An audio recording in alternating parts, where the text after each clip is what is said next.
fellow metallurgists. My name is Alan, and I'm here today to review the new Night Demon album. It's called Outsider, and it's due out on March 17th on Century Media Records. What have we got to say about it? Stay tuned and let's find out.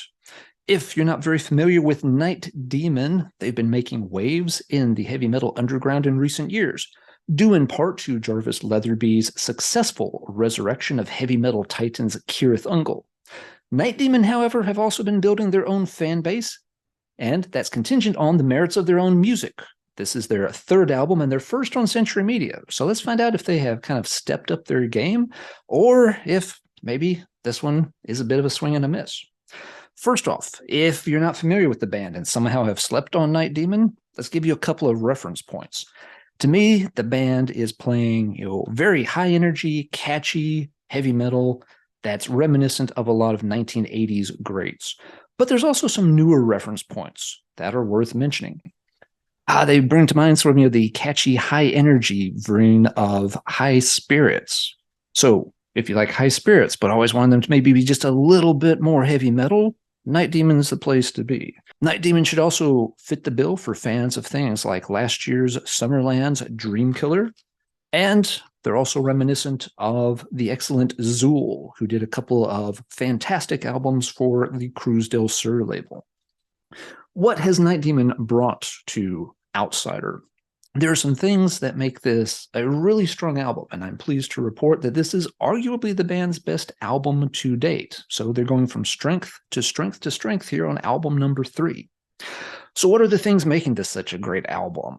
One thing is that the performances are top-notch. Jarvis's voice sounds excellent. You're, of course, getting top-notch guitar heroics. Everybody sounds tight, and the production really highlights that. With this kind of material, where it's very high energy, meant to be very catchy and very sing-along, you need the production to give it that extra push. You don't want the production to be really flat and sap any of the energy of the material, and thankfully that is not the case here at all. Everybody sounds great, the album also sounds great, and everything's well balanced. A lot of things in the songwriting, though, are helping take this album to the next level.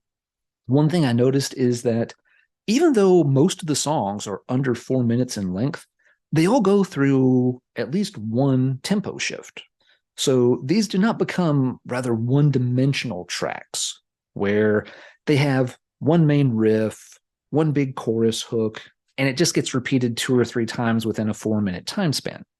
No, the faster songs on here, there's usually a point where the band slows it down a little bit to add a little extra weight and heaviness.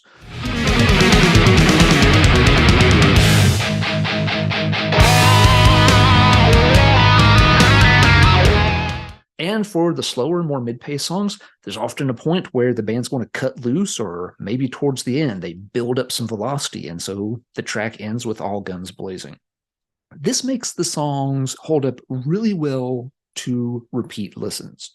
This album stayed at the top of my playlist on my commute for over a week, which is a very unusual thing for any album to do, especially a brand new one. The fact that, these songs are changing direction somewhere along the way.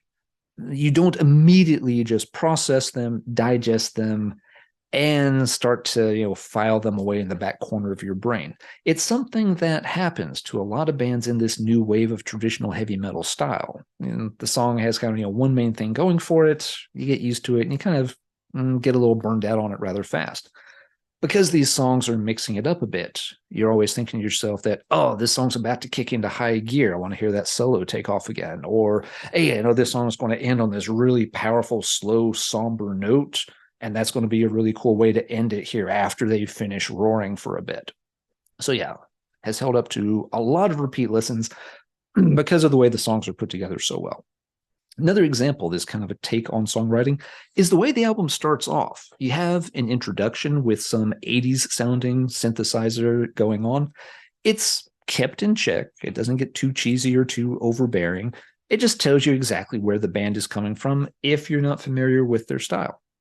But once that is done, the first track, which is the title track Outsider, it kicks in right away with the chorus, which, of course, usually you have to wait through the verse, the pre-chorus, and then for most heavy metal songs, the chorus arrives around the 1 minute mark or so.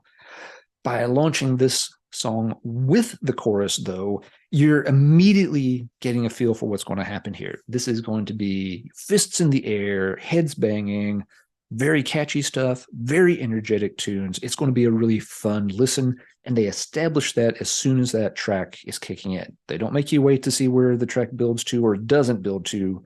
They deliver right out of the gate.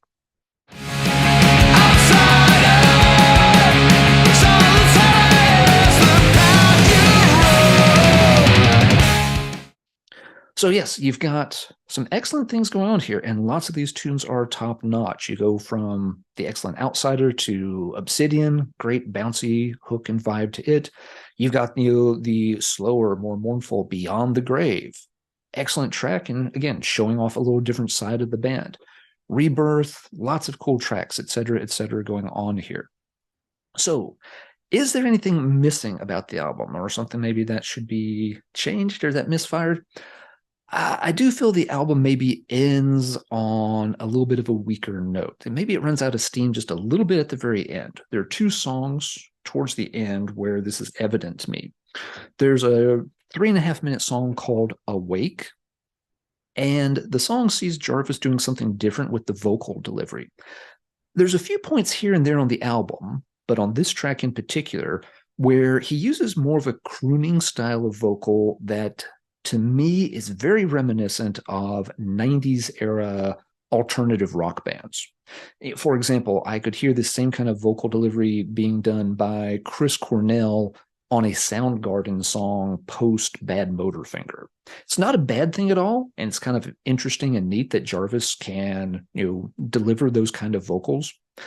The problem on this particular song, though, is that the song itself never quite gets going, and it ends up feeling like sort of a 3-minute introduction to the following track. Return to where I did transgress. So this song does not hold up as well on its own. It also leads into the closing track, The Wrath, which is 7.5 minutes long, so noticeably longer, almost twice as long as most of the other tracks on this album.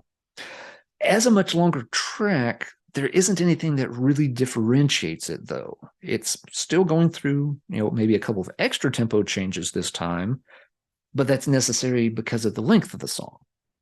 And so, yeah, it's not that it builds to some big epic climax. It just feels like one of the other songs, but double the length. And as such, it loses a little bit of its punch, a little bit of the impact that it's going to have. When you're focused on those big, energetic, catchy moments, it's always to your advantage to keep them short. It's hard to maintain that kind of vibe across a 7.5-minute song. With heavy metal albums, you like them to start off really strong, and you like them to end really strong. Outsider starts incredibly well. It keeps its momentum for most of the album, but I do feel that towards the end, it did lose a little steam.